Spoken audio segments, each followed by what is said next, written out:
Bom dia a todas, bom dia a todos, boa tarde a todas, boa tarde a todos, boa noite a todas, boa noite a todos. Estamos começando mais uma aula de Sociologia. Isso mesmo, esse nosso encontro semanal para assistirmos e dialogarmos um pouco sobre Sociologia.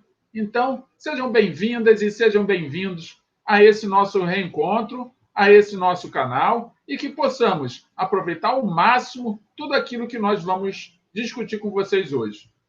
Agora, antes de partirmos para o conteúdo propriamente dito, temos alguns avisos que a gente sempre faz todas as semanas. O primeiro aviso, vocês já estão vendo na tela, que é a preparação do material de vocês. Já estão com o material todo preparado? Já estão com ele na mão? Já pegaram o livro? Já pegaram o caderno? Já escreveram nesse caderno a data de hoje? Ainda não? Então vamos lá. Escreva a data de hoje, preencha o nome da disciplina, coloque aí em Sociologia, anote o nome do professor. Fez isso? Já estão preparados então? Material todo em mãos? Tudo certinho? Então vamos para a próxima tela, que ela também tem sugestões. Quais são as sugestões? Vocês já estão acostumados, não é? Por isso que eu estou falando assim rapidinho. Quero ver se vocês estão realmente acostumados. Claro, a nossa próxima sugestão é onde você vai assistir essa aula. E como isso é uma sala de aula, mesmo que seja virtual, nós estamos juntos. Então precisamos estar juntos no lugar em que você se sinta bem para poder acompanhar a aula até o final. Então, uma das sugestões que nós já colocamos aqui é você assistir essa aula sentado ao sofá. Mas se não quiser, pode ser na cozinha, pode ser em algum lugar que você possa levar uma cadeira e uma mesinha. Mas, importante, leve sempre a sua água. Eu já estou com a minha aqui. Leve sempre a sua água, porque a água vai hidratando você e permitindo que você acompanhe a aula até o final. E, por fim, aquilo que eu sempre digo, todas as semanas, é proibido assistir essa aula deitado à cama. Então, você vai acabar dormindo e não vai acompanhar a aula até o final. E o objetivo aqui, o propósito dessa aula é que você possa aproveitar ela ao máximo. Afinal de contas, vocês foram aquelas pessoas que inspiraram a aula a acontecer. Então, você precisa estar aqui inteiro e inteira para poder assistir até o final. E, para terminar a nossa apresentação, é claro, estamos aqui no YouTube. E se estamos no YouTube, ele nos oferece algumas ferramentas para que a gente possa aproveitar o lançamento de cada material, de cada aula, de cada contato que eu possa fazer com vocês. E como é que ele faz isso? Primeiro, você vem cá e se inscreve no nosso canal. Isso mesmo, se inscreva no nosso canal para que você possa estar acompanhando. Mas, antes que você possa pensar duas vezes, clique no sininho. Sim, clique no sino, porque o sino vai lhe avisar. Se inscrever no canal não é o suficiente. Eu agradeço a todos vocês que já estão inscritos no canal. Mas deixe o sininho lá, clicado, ativado, para que você possa receber todas as notificações quando as aulas estiverem no ar.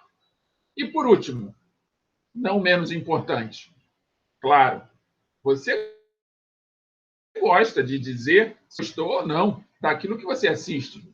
Todos os vídeos que você assiste, provavelmente é isso que você faz. Mas eu vou pedir apenas um favor. Clique em gostei apenas se ao final da aula você, de fato, se sentir melhor do que entrou. O que eu quero dizer com isso? Caso você tenha aprendido alguma coisa, caso você tenha descoberto algo e aquilo que você tinha dúvida foi revelado, aí você clica em gostou. Mas se nada disso aconteceu, não precisa clicar em nada. Não faça isso. Para que clicar em não gostei? Concorda? Se você tem alguma coisa para dizer, entre em contato comigo, você me conhece, entre em contato comigo pelo chat, fala, professor, o senhor poderia tratar dessa maneira, tratar de outra, como tantos vocês já fizeram. Então, eu estou avisando para aqueles que ainda não fizeram. Porque só falar comigo que a gente procura fazer uma aula que possa atender cada vez mais um número maior de pessoas. E para ter um número maior de pessoas assistindo esta aula, eu peço para que vocês sejam solidários e solidárias, fraternos, caridosos e caridosas. Mas como assim, professor? É simples. Você provavelmente conhece alguém que não está tendo aula de sociologia ou de filosofia, ou que seja de outra turma, ou que seja de outro colégio, ou que seja um vizinho, não importa. Não precisa ser estudante também, pode ser apenas uma pessoa que queira algum material de vídeo para poder acompanhar, para poder aprender alguma coisa nova. Então, fiquem à vontade para compartilhar esta aula com quem vocês quiserem. Compartilhem, clique lá, clica no compartilhar, pega o link e envia para quem vocês desejarem. Assim, vocês vão estar ajudando a pessoas cada vez mais a acompanharem e entenderem um pouco mais sobre a realidade em que ela vive através das aulas que ela for assistir. Tá? Mas faça isso não apenas com a minha aula, faça isso com tudo aquilo que vocês acharem que tem valor e que possa contribuir para o aperfeiçoamento de qualquer pessoa que vocês queiram. Tudo bem? Então, já fizemos toda a nossa apresentação, fizemos uma apresentação bem rapidinha para que vocês possam não ficar com sono. Então, já que está todo mundo aqui acordado, desperto, vamos lá para o conteúdo da aula? Vamos dar continuidade? Nós estamos falando nas últimas semanas sobre movimentos sociais e hoje nós vamos dar prosseguimento a esse tema. Sendo que hoje nós vamos falar dos movimentos sociais tradicionais e dos novos movimentos sociais. Sim, por que tradicional e novo? Tradicional é aquele que tem certas características que ao longo do tempo não mudaram. Então, tudo que é tradicional, e vocês já aproveito para falar a vocês o significado, ou o conceito, ou a ideia que tem por trás da palavra tradição, é que tradição é tudo aquilo que, culturalmente, você continua reproduzindo o mesmo comportamento, continua reproduzindo uma mesma ideia, continua seguindo os mesmos valores dentro de um procedimento padrão. E esse procedimento padrão, ele prossegue ao longo do tempo. Então, tudo que vocês observam, que até hoje se faz da mesma maneira como se fazia há 10, há 20, há 30 anos atrás, podemos chamar isso tradicional. Quando é que a tradição muda? A tradição muda quando surge uma mudança, uma transformação, quando surge uma metamorfose, seja o que for que você quiser dar um nome. E esta mudança, essa transformação, ela vai gerar um novo, que com o tempo vai virar tradicional. Então, a tradição, ela nos acompanha. Tudo aquilo que você inovou, tudo aquilo que você faz de diferente hoje, com o tempo, caso você continue fazendo ao longo do tempo, vai ser tradicional para você. Se for algo coletivo, é tradicional para aquela comunidade, para aquela sociedade, para aquele grupo social que seja. Ficou claro isso para vocês? Dúvidas? Comentem caso tenham alguma dúvida, tá? Lembrem sempre disso. Comentem caso tenham alguma dúvida. E por falar em lembrar, é claro que eu preciso lembrá-los que todo o conteúdo que a gente trabalha aqui, ele tem suporte no livro Sociologia em Movimento, que é o livro ao qual vocês receberam, e mesmo que não tenham recebido, a gente disponibiliza ao final desta aula as páginas que nós estamos utilizando. E as páginas que nós estamos utilizando nesta aula de hoje são as páginas 201, 202 e 203. Tudo bem assim? Então, podemos prosseguir? Ah, tá. Desculpe você que está nos assistindo pelo YouTube. Caso você queira, é só comentar lá, professor, eu gostaria de ter essas páginas para poder acompanhar. E aí a gente disponibiliza para vocês também. Não tem problema algum. Tá legal? Então, vamos lá. Acompanhe a leitura. Na busca por ampliação e manutenção dos direitos de grupos específicos, enquadram-se os esforços históricos dos trabalhadores e as lutas pela cidadania de mulheres, negros, homossexuais e outras minorias sociais que foram responsáveis por avanços nessas conquistas. Atualmente, as lutas são travadas pelo exercício desses direitos, ou seja, por sua existência concreta e sua conservação. E aqui eu coloco uma plaquinha dizendo direitos de todos. Então, não importa se você pertence a uma minoria ou você se pertence a uma maioria, se você se sente excluso em algum contexto, ou se você pertence a uma periferia ou um grande centro, todos os grupos sociais fazem jus aos direitos. E eu sempre falo, todas as vezes que eu tenho oportunidade, de que quando você reivindica direito, precisa lembrar que todo direito tem um grupo de deveres, um conjunto de deveres associados a ele.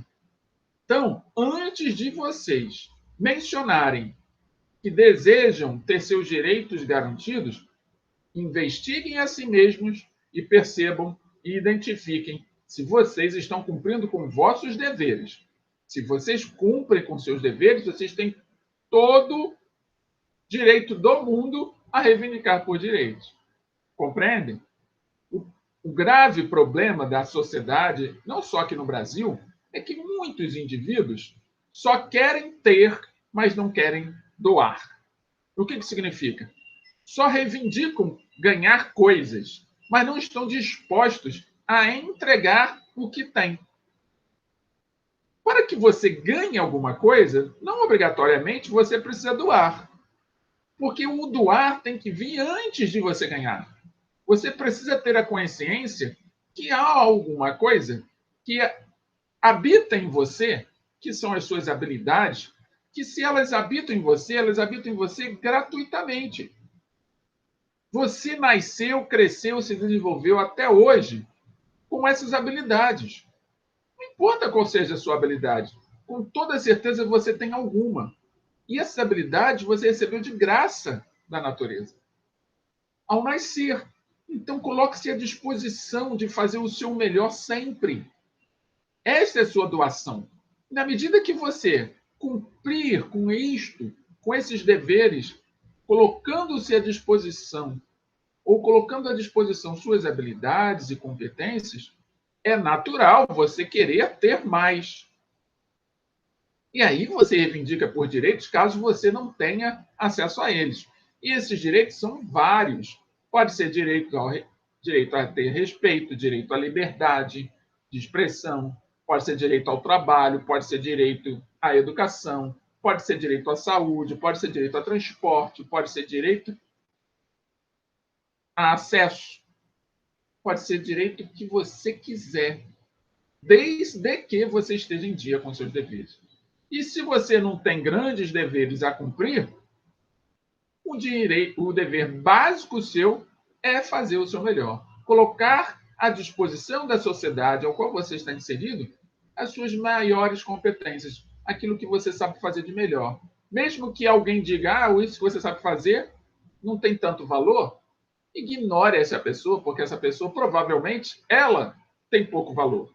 Porque ela, ao invés de te observar o que você tem de melhor, ela quer fazer com que você se sinta pior para que ela possa sentir melhor. Então, ignore ela. Dê um olhar específico. Foque em si. Se desenvolva. É esse o objetivo de todo aprendizado, de todo conhecimento. Você poder se desenvolver a cada tempo. Tudo bem? Compreenderam essa palavra que eu dei a vocês? Essa mensagem? Então, vamos lá continuar então. A longo prazo, os objetivos de transformação ou de conservação da organização social levaram os movimentos sociais a serem classificados como revolucionários ou reformistas. Eu coloquei aqui 2 gladiadores. Ou é revolucionário ou reformista. O que isso significa? Quando o movimento busca a reforma, ele tem uma característica. Quando ele busca uma revolução, ele tem outra. Se a gente partir do princípio de uma casa, pense na casa de vocês. Se a casa de vocês entra em reforma, digam-me, vai precisar derrubar toda a casa? Quebrar todas as paredes? Muito bem, é claro que não. Você não precisa quebrar todas as paredes se a sua casa entrar em reforma. Você precisa consertar o que está quebrado, derrubar o que, por exemplo, possa estar danificado para construir de novo, dar uma pintura, tapar buraco, enfim, recuperar o que existe e agregar coisas que de repente ainda não existem. Caso, ao contrário, você não queira fazer uma reforma na sua casa, você queira fazer uma revolução na sua casa. Quando eu digo assim, se você está disposto a fazer uma revolução na sua casa, não vamos pensar na estrutura, pense nos móveis. Você quer fazer uma revolução nos móveis da sua casa, o que você vai ter que fazer? Exatamente. Ou você vai quebrar os móveis todos e transformar ele em outro, ou você vai jogar todos os seus móveis fora e vai comprar outro, ou você vai fazer móveis com suas próprias mãos, não importa. Vai ter que existir mais força para tudo isso. Você vai ter que fazer uma mudança, uma transformação. Então, toda vez que vocês ouvirem falar na palavra revolução, a palavra revolução está, ou melhor, ela não está, né? A palavra revolução lembra, está associada à ideia de transformação, de mudança radical, às vezes. E já reforma já seria uma mudança, mas é uma mudança de manutenção. Manutenção do que está bom e correção do que está ruim. Ficou claro? Ficou clara essa ideia da casa para vocês? Então vamos ver como é que isso funciona com os movimentos? Vem comigo.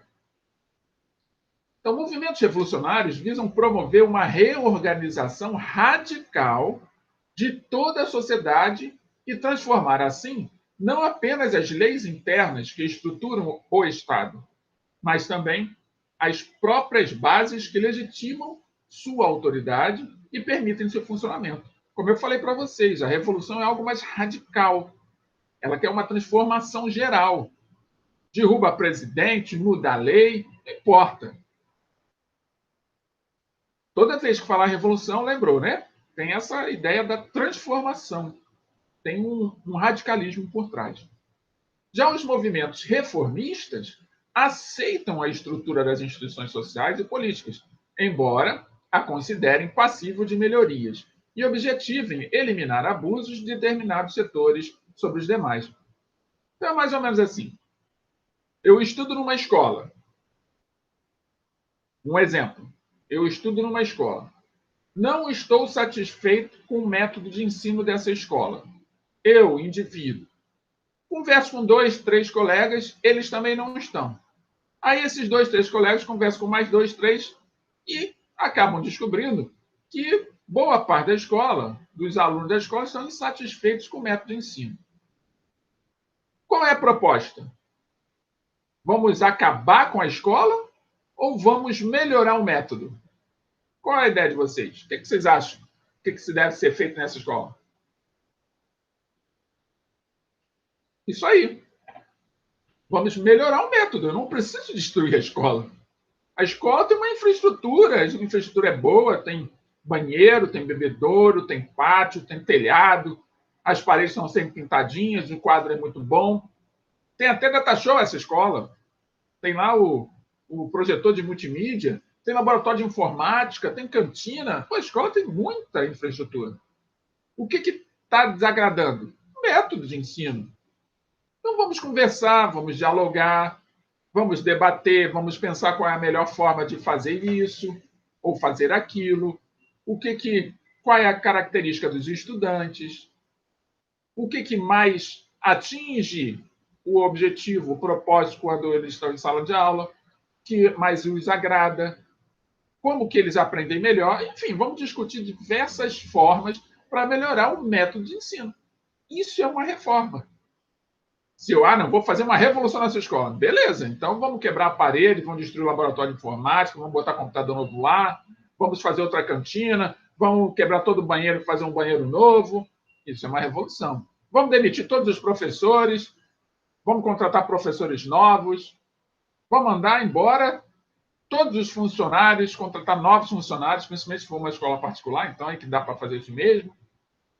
Compreenderam a diferença básica entre movimento social revolucionário e movimento social reformista? Na opinião de vocês, qual é o mais fácil? Qual é o movimento que pode alcançar o seu objetivo com mais rapidez? O movimento social revolucionário ou o movimento social reformista? Responda aí no comentário. Comente, o que você acha? Qual é o movimento que alcança o seu resultado mais rápido? O movimento social revolucionário ou o movimento social reformista? Vou aguardar o comentário de vocês, hein? Vamos continuar. Surge, então, nossa primeira palavra-chave, que é uma palavra-chave composta. Movimentos revolucionários e reformistas. Anotaram? Dá um tempinho, ó, uma expressão grande. Isso. Agora sim, vamos lá.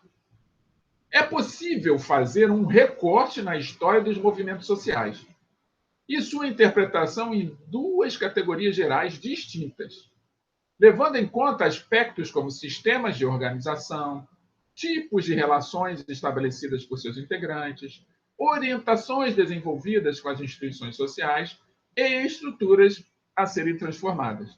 Então, aqui é importante a gente dar atenção a isso, porque o movimento social ele tem certas categorias que fazem com que eu olhe para aquele grupo de pessoas e identifique ali um movimento. Então, esse movimento tem certos tipos de relações entre os integrantes, é uma organização diferente do que um grupo que não está buscando movimento nenhum, tem uma certa relação com instituições sociais. E mais, a reflexão sobre tais elementos deve sempre ser acompanhada de contextualização histórica e espacial em relação ao surgimento e ao desenvolvimento dos movimentos sociais. O que isso significa? Que o movimento social ele não nasce do nada para fazer coisa alguma. Você não vai se reunir com um grupo de pessoas seus conhecidos e reivindicar alguma coisa que você nem sabe o que seja, que está totalmente fora do contexto. Compreendem? Então, todo movimento social ele está atrelado à conquista, à busca de algo que está insatisfatório, à realização de determinada transformação na realidade atual que está sendo vivida pelos integrantes do movimento, aquisição de determinados recursos para poder pôr em prática alguma coisa que esteja associada àquele grupo de pessoas específico. Então, o movimento social ele tem propósito, ele tem contexto, ele tem espaço. Não adianta eu sair da minha casa, pegar todos os meus vizinhos e reivindicar uma piscina pública no centro do município onde eu moro. Qual é o propósito disso? Será que outras pessoas vão querer uma piscina no centro do município? Pública? E quem é que vai fazer o buraco? Quem é que vai instalar essa piscina? Então, percebam, tem que ter um contexto. Mas eu posso, de repente, em um determinado momento, o município para de fazer coleta de lixo regular, o, o lixo começa a ficar espalhado por toda a cidade, e aí eu me reúno com meus vizinhos, com vizinhos de outros bairros, e a gente cria ali um movimento que vai lá para frente da prefeitura reivindicar o pagamento dos salários dos garis para que eles possam voltar a trabalhar e limparem a cidade e a cidade voltar a ser uma cidade higienizada. Tem espaço, tem contexto. Acabou, pagou-se, os funcionários voltaram a trabalhar, a cidade ficou limpa, acabou o movimento. Compreenderam como é que funciona? E nesse caso que eu falei agora, é um movimento revolucionário ou reformista? Responda aí.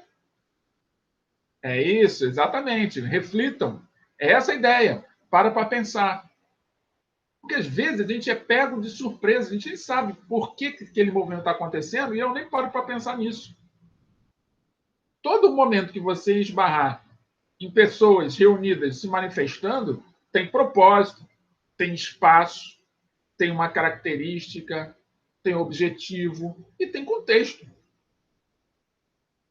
Esse contexto pode ser social, pode ser econômico. Compreenderam? Podemos seguir? Então vamos lá. O primeiro modelo mostra os chamados movimentos sociais tradicionais, que se constituíram principalmente com base nas lutas dos trabalhadores desde a consolidação do capitalismo.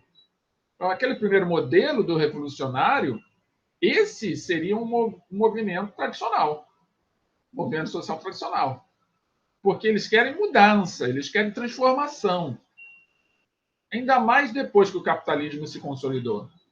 Porque o capitalismo a se consolidar, houve uma segregação, e a gente já sabe disso, uma separação entre ricos e pobres. Essa separação, ela, em alguns aspectos, ela é econômica, financeira, em outros aspectos, ela é espacial. Então, existe aqueles grupos de pessoas que moram nas periferias e outros grupos que moram nos grandes centros. E tudo isso faz com que, com a ascensão do capitalismo a meados do século XX, várias pessoas começam a ler teóricos que discutem e defendem o conflito para que a mudança aconteça. E muitas pessoas ficam adeptas a essas ideias e acabam fazendo de suas ideias as ideias dos outros. E, claro, vão entrar num processo de busca do embate. Não do debate, do embate, que nem os gladiadores. Por isso, movimento revolucionário. Então, esses movimentos se caracterizam por apresentar organização vertical. Organização vertical, gente, sim, ó, tipo pirâmide, tá? É a base e vamos subindo. Cargos hierárquicos. E rígida estrutura hierárquica, como eu acabei de dizer. E neles os integrantes seguem as determinações do grupo dirigente. Então, é como se eu estivesse montando uma empresa. E nessa empresa tem lá o presidente, o diretor, o auxiliar administrativo, tem o tesoureiro, tem o gerente, e aí vai descendo até chegar na base daquele que não ocupa cargo nenhum. Dentro da empresa seria o operário. Então, esses movimentos possuem essa hierarquia, essa distribuição de cargos. É claro que existe toda ali uma votação, qualquer um pode ser presidente, não é uma coisa fixa, mas tem um olhar institucional, como se fosse uma empresa. Tais movimentos travam fortes embates políticos com o Estado porque buscam transformações, como eu disse a vocês, nas estruturas econômica e social para superar as condições de opressão da classe trabalhadora. Olha os olhares dessa classe trabalhadora aqui, como estão oprimidos, tanto no campo quanto na cidade. Os movimentos tradicionais, em grande parte, pretendem assumir o controle do Estado ou, ao menos, transformar sua estrutura. Bem, alguns movimentos reivindicam, sim, assumir o controle do Estado, mas outros só querem que o Estado faça mudanças radicais.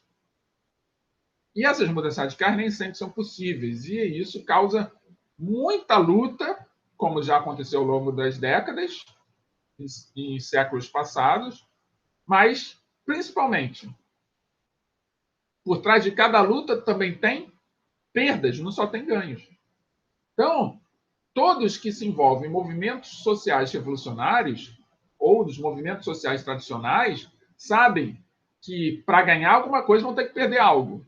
Então há um processo de muito ganho mas também muita perda. E isso, em alguns momentos históricos, geram frustrações. E as frustrações afastam os descendentes, aquelas pessoas que vêm depois da euforia do movimento, a entrarem num estado de alienação, de desinteresse pela luta. Por quê? Tem a referência de uma luta que houve muitas perdas. Não enxerga os ganhos, porque os ganhos, quem vem depois já está colhendo. Mas como enxerga apenas o lado mais prejudicial, que são das perdas, opta por não fazer parte do movimento. Se isenta.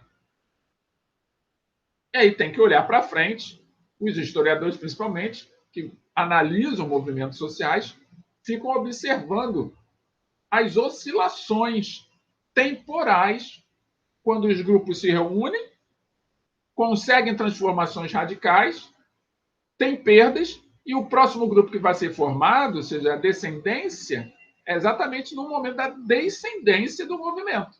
E aí esses descendentes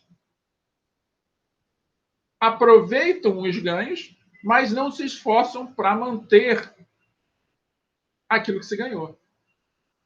E com o tempo, aquilo que se ganhou vai se perdendo, até lá na frente ter de novo um movimento que vai reivindicar aquele movimento, né, de parábolas, para quem gosta de matemática aí, as parábolas, que é a oscilação de ascendência e descendência, ascendência e descendência. Aí, durante um tempo, vai ter um outro movimento que vai reivindicar mudanças radicais, que vai se revoltar e vai se revolucionar, e aí mudanças vão ocorrer, aí depois entra naquele momento da calma, da tranquilidade, que ninguém quer fazer nada. Mas se todo mundo tivesse na ideia, na cabeça, que as conquistas elas precisam fazer uma manutenção, como se você faz na sua casa, se você não limpa a tua casa com uma certa frequência, com o tempo a parede começa a ficar suja, o chão fica muito sujo, o lugar fica insalubre, daqui a pouco animais nocivos chegam até a tua casa, daqui a pouco você está vivendo num lugar difícil de ter qualidade, por causa da deteriorização do espaço.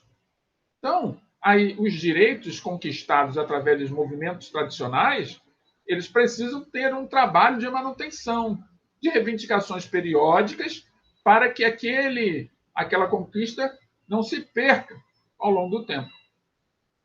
Mas muitas das coisas, para quem gosta de história, é só dar uma lida lá nos livros de história, que vai perceber que muitas das coisas acabam entrando num processo de deteriorização, a manutenção não é feita, aí todo mundo começa a reclamar de novo, aí tem que ter movimentos grandes e revolucionários novamente para buscar uma transformação, e assim vai. Um dia, eu acredito que nós vamos aprender, através da nossa consciência, de que você pode fazer a manutenção, a garantia dos direitos conquistados, desde que você olhe não apenas para o seu próprio umbigo, e também olhe para a sociedade ao seu redor. Então, todas as vezes que você se dedicar a fazer o seu melhor, você está contribuindo para que essa sociedade se aperfeiçoe. Compreendem isso? Mesmo que você não participe de nenhum movimento a priori. Ufa! Alguma dúvida? Alguma pergunta? Façam, não se acanhem, podem fazer as perguntas sem problema nenhum, que eu respondo todas. Tá legal? Então, vamos lá. Próxima tela. Os movimentos tradicionais podem também ser identificados por suas demandas, como, por exemplo, vamos às demandas. Ou seja, aquilo que faz o movimento é buscar soluções. Primeira demanda, as dos trabalhadores por melhores salários. Sim, esse é tradicional. E aí você já deve ter ouvido falar no movimento de greve, é um movimento social tradicional. Condições dignas de trabalho, idem. Redução da jornada e estabilidade de emprego. Quando fala redução da jornada, é redução da jornada de trabalho. Que nós, trabalhadores, temos uma jornada de trabalho tradicional de 40 horas semanais. Em alguns casos, até 46 horas semanais. Seriam 8 horas diárias, de segunda a sexta-feira, e 6 horas no sábado. 46 horas de trabalho. Com a pandemia, estão discutindo uma nova jornada, uma jornada menor, já que muita gente está se adaptando a trabalhar em casa. Então, não vai ter a necessidade de ir para o ambiente de trabalho para poder realizar as tarefas. Vejam nós aqui. Naturalmente, poderíamos ter essas aulas aqui online, sem problema algum. Vocês assistem, vocês comentam, vocês resolvem os exercícios, as atividades, vocês dão presença. Então, estamos todos aqui reunidos. Ainda podemos até abraçar mais pessoas. Não teremos um número restrito atrelado a um espaço físico, que é a sala de aula presencial. Então, isso tudo vai ser discutido nos próximos meses e anos, com toda certeza. Pode até não se concluir nada em pouco tempo, mas ao longo do tempo, algumas mudanças vão acontecer, porque se descobriu que é possível fazer. Compreendem? Então, outra demanda. As dos grupos que se organizaram na luta por moradia, saneamento, transporte público ou educação. Sim, o que é o saneamento, professor? Distribuição de água canalizada e coleta de esgoto sanitário. Isso é o saneamento básico. Saneamento básico. Tratamento de água e tratamento de esgoto. Que aqui, a empresa que rege o estado do Rio de Janeiro, que é onde nós estamos, é a empresa SEDAI. Em outros lugares do Estado, são outras empresas. Mas aqui onde nós estamos é a empresa SEDAI, que faz a coleta, que é uma empresa estatal, que faz a coleta e o tratamento da água e do esgoto. Você pode criticar o que você quiser, mas o importante é que você entender a estrutura, tá bom? Então, há grupos que também reivindicam isso. São demandas que podem gerar movimentos sociais. E também as daqueles que se dedicaram a combater estruturas autoritárias de governo, bem como sistemas econômicos e políticos que as sustentam. Sim, são as ditaduras que aconteceram em meados do século XX e que não aconteceu só no Brasil, aconteceu em vários outros países, e que também fez as pessoas irem para as ruas e reivindicarem transformações e a quebra daquele sistema. Então, vejam, nós podemos olhar para os movimentos tradicionais de diferentes formas. O que gera um movimento tradicional, o que gera um movimento revolucionário, é isso aí que a gente acabou de dizer. Tá bom? Qualquer pergunta, qualquer dúvida, fiquem à vontade. Surge, então, nossa segunda palavra-chave, movimentos sociais tradicionais. Está anotado? Podemos prosseguir? Então, vamos para a próxima tela. Esses movimentos deram origem aos sindicatos, às associações nacionais e internacionais de trabalhadores e aos partidos políticos trabalhistas ou dos trabalhadores. Foram responsáveis também por muitas conquistas sociais permanentes referentes a direitos trabalhistas e garantias sociais. É aquilo.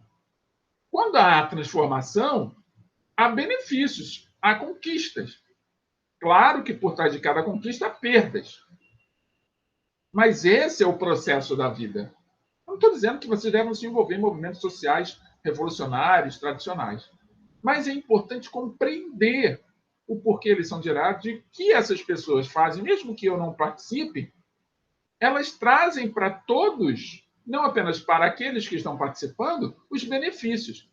Vamos imaginar, se a categoria profissional de professores, que é a qual eu faço parte, decide fazer um movimento social de greve reivindicando maiores salários. E, por alguma razão minha particular, eu não me envolva no movimento. Mas o movimento se estende durante um tempo e acaba alcançando o seu objetivo. Qual é o objetivo? Aumenta o salário.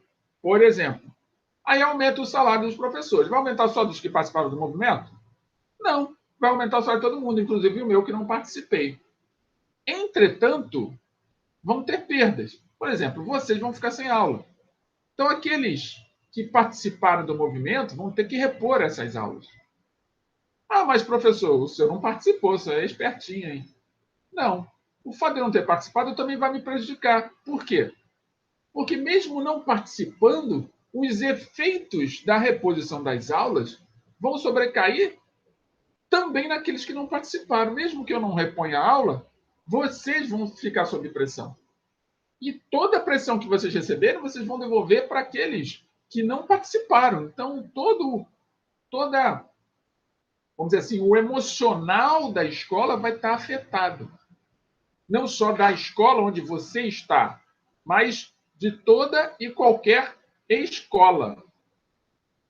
Porque no caso nosso, que é uma escola pública, é em todo o estado. Ficou claro isso para vocês? Dúvidas? Podemos prosseguir? Então vamos lá. A identidade dos indivíduos, porém, aspecto. Deixa eu ajustar aqui uma coisinha, gente, rapidinho. Para não ocorrer nenhum tipo de acidente. Muito bem. Deixa eu ajustar aqui, porque a gente tem aqui toda uma infraestrutura preparada para vocês. Então, eu tenho que o sistema de iluminação, a iluminação deu uma tremidinha. Então, vamos lá. A identidade dos indivíduos, porém, aspecto necessário para o surgimento de um movimento social, muitas vezes não decorre das relações de produção. Sim, o movimento social não necessariamente está associado a trabalhadores, como a gente acabou de ver. E lá no começo da aula. A identidade e os direitos das minorias sociais, que nem sempre são trabalhadores, claro que as minorias sociais também estão no mercado de trabalho, mas, neste caso específico, como mulheres, negros e homossexuais, a conservação do meio ambiente, por exemplo, e a coexistência de diversas expressões culturais são algumas das novas reivindicações que ganharam força no final do século XX. Então, eu não vou reivindicar só aumento de salário, eu vou reivindicar também direitos. Que tipo de direitos? Direitos à liberdade, direitos a ter respeito, à igualdade de gênero. Esses são outros tipos de direitos que não vão estar associados aos movimentos sociais tradicionais, que estão mais preocupados em quebra de sistema, em ruptura daquilo que está proposto. Esses movimentos já estão querendo ganhar, pelo menos, algumas formas de mudança que sejam propostas para integrá-los a um conjunto maior e não serem discriminados. O que eles estão discutindo, esses movimentos, é a quebra de preconceitos, por exemplo. Então, cada qual vai se identificar com um. Pode ser um movimento feminista, pode ser um movimento LGBT, pode ser um movimento de não racismo, de discriminação racial. Então, cada movimento vai estar dentro de um grupo específico, com características específicas. Não reivindicando aumento de salário, uma infraestrutura na empresa melhor, ou recursos mais bem distribuídos. Estão falando de costumes, de valores, de cultura, de ética, de moral. Compreendem? Então, aí é que surgem os novos movimentos sociais no final do século XX. Então, os chamados novos movimentos sociais redirecionaram o centro das demandas sociais do âmbito da economia, que é aquela coisa do dinheiro, para o da cultura, pela formação de movimentos inspirados em relações horizontais. Enquanto os movimentos sociais tradicionais eles eram hierarquizados, ou seja, verticalizados, esses já são horizontalizados. Eu não tenho cargos, eu não disputo cargo com ninguém, eu estou no mesmo patamar que os outros. Compreende? Eu estou falando de uma questão mais circular e não vertical. Seus integrantes têm maior autonomia e não deixam somente nas mãos do Estado a responsabilidade de atender suas reivindicações, buscando também transformar comportamentos e valores dos diversos segmentos sociais.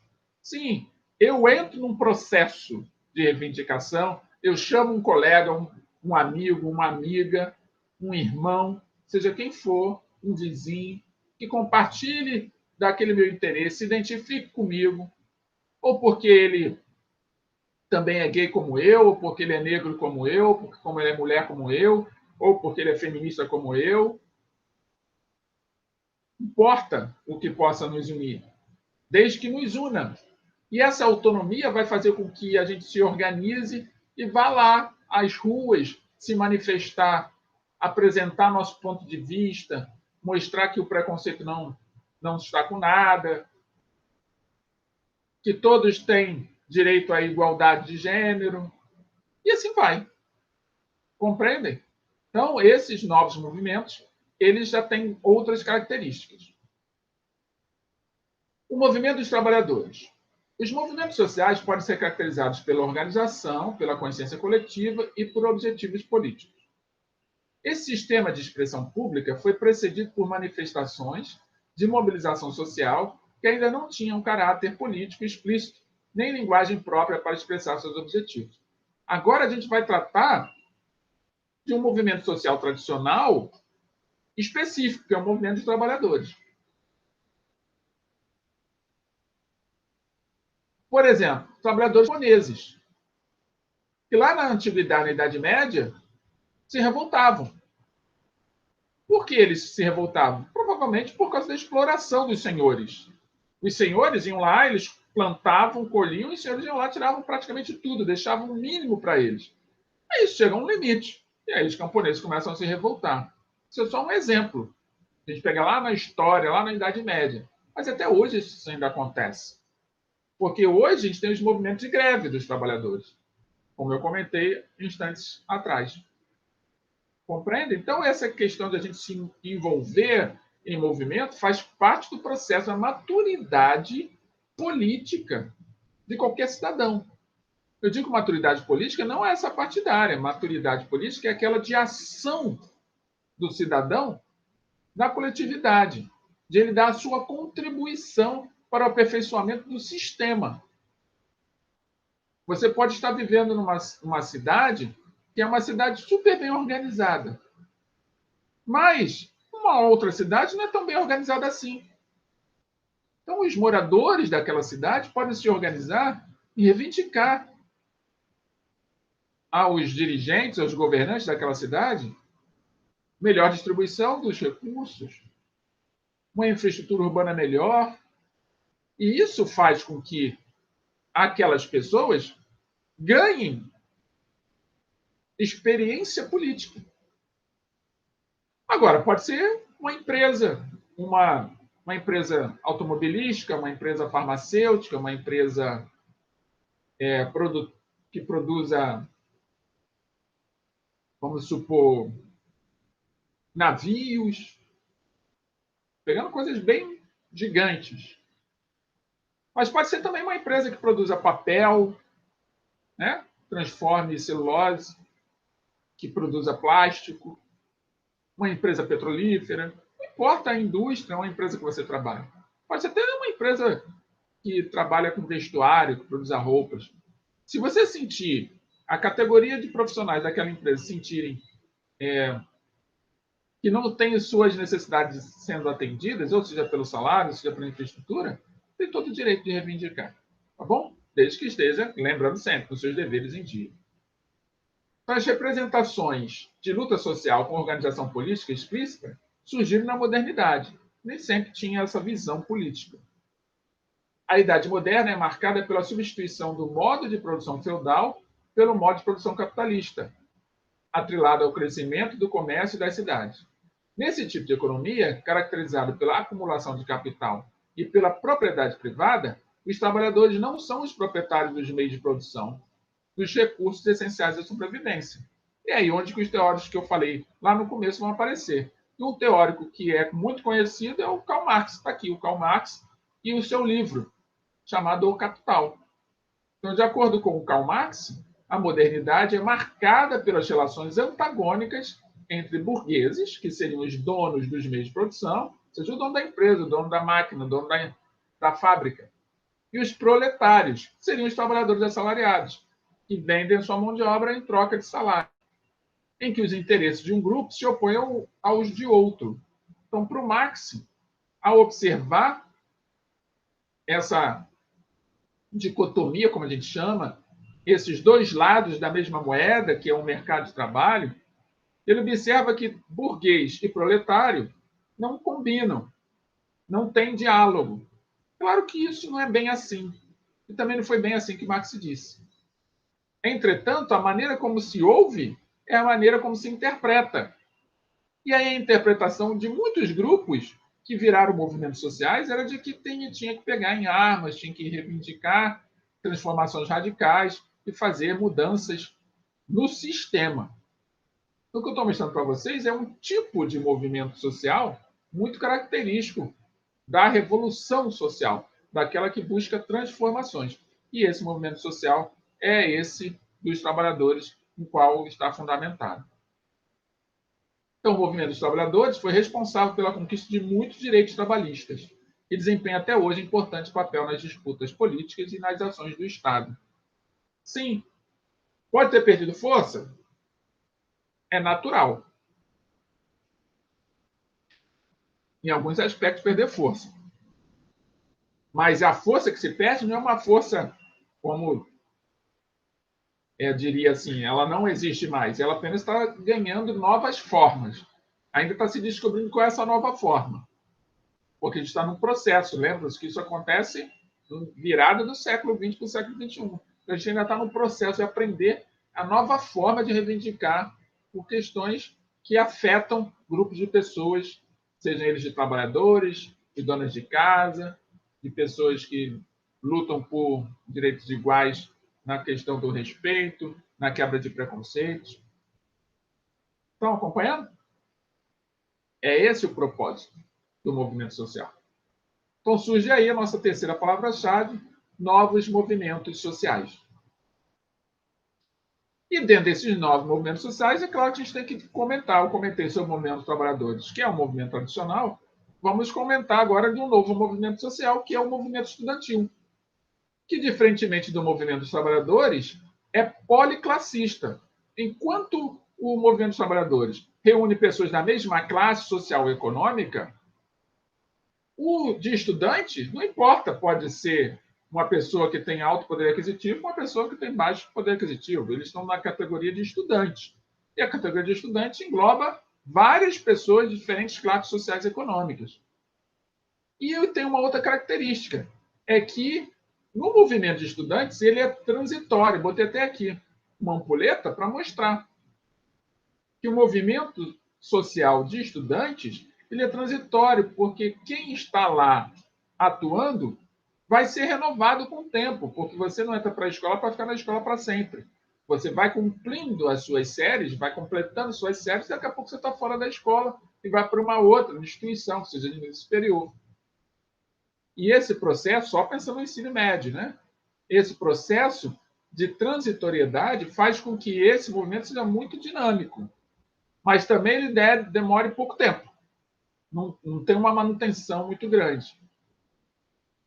Então, nas últimas décadas, o movimento estudantil esteve presente em diversos momentos históricos da política brasileira. Por exemplo, na luta pela anistia dos presos políticos, nas diretas já, lá na década de 80 do século XX, no Fora Collor, que também foi lá na década de 90 do século XX, e manifestações contra as privatizações. Em muitos outros países, não vem sendo diferente. Os estudantes também têm sido protagonistas na defesa da democracia, dos direitos humanos e das minorias. Por que eu trouxe o movimento dos estudantes? Ah, professor, eu não quero me movimentar, não estou estimulando ninguém a se movimentar. É para vocês entenderem que, mesmo na condição de estudantes, vocês são, ou melhor, coletam fruto de outros estudantes de épocas anteriores que reivindicaram direitos. Então, muito do que você tem hoje na escola é fruto da luta de estudantes do passado. O que nós vamos fazer para o futuro? Eu não sei. O que a gente pode melhorar? Ainda não sei. Não estou aqui para dizer o que seja. Mas todos nós juntos podemos pensar no que essa escola pode melhorar. E hoje a gente está tendo essa oportunidade de estar dialogando aqui à distância, fazendo uma nova forma, um novo método de ensino através do aparelhamento remoto. Quem sabe a gente está iniciando uma nova reforma nessa educação? E cabe a vocês dizerem se estão sendo bem atendidos. Cabe a vocês dizerem o que está faltando para serem bem atendidos. Então pensem, reflitam, não fiquem apenas vendo a banda passar. Reflitam, digam como que vocês querem que seja. Apresentem-se de forma ativa. Não fiquem passivos, esperando alguma coisa acontecer, seja ela boa ou ruim. Tá bom assim? Então, assim, nós estamos chegando ao final da nossa aula, e como toda aula, eu trago um exercício. Estão preparados para o exercício? Vamos ver se vocês acompanharam a aula direitinho? Então, vamos lá, vem comigo. Exercício de fixação. Lembrando que quem está assistindo pelo YouTube é só colocar a resposta no comentário e a gente comenta. E quem está assistindo por uma das turmas matriculadas, é só esperar o formulário que vocês vão receber já já, que vai estar lá, A, B, C, D e E, é só marcar qual opção que vocês acham que está correta. Então, vamos ao exercício. Os movimentos sociais são diferentes das ações coletivas de antes. Perdão, vou ler de novo. Os novos movimentos sociais são diferentes das ações coletivas de antes, por eles politizarem a esfera privada e tornarem públicas as problemáticas das minorias sociais. Assim, dentre esses movimentos, destacam-se aqueles que, letra A, envolvem negros, indígenas, sem terra e sem teto. Letra B, determinam a opinião pública sobre as questões ecológicas. Letra C, produzem discussões locais e regionais, não abarcando questões globais. Letra D, desenvolvem-se a partir do controle do Estado e dos partidos políticos. E letra E, realizam pressão política, apoiando contestação da política econômica e lutam por melhores salários. Reflitam, leiam novamente se for preciso, façam lá uma leitura nas páginas do livro, ouçam a aula novamente, se vocês acharem necessário, e respondam qual a opção que vocês acham que é correta. A letra A, a letra B, a letra C, a letra D ou a letra E. E assim concluímos mais uma aula de Sociologia E como todas as semanas, eu sempre deixo uma mensagem final, e a mensagem final de hoje é a seguinte: eu trouxe do Aristóteles, um filósofo grego. Ele diz o seguinte para a gente: a excelência nunca é um acidente, é sempre o resultado de alta intenção, esforço sincero, inteligência e execução. Representa a escolha sábia entre muitas alternativas. Escolha, não acaso, determina o seu destino. Vou repetir a mensagem de Aristóteles. A excelência nunca é um acidente. É sempre o resultado de alta intenção, esforço sincero, inteligência e execução.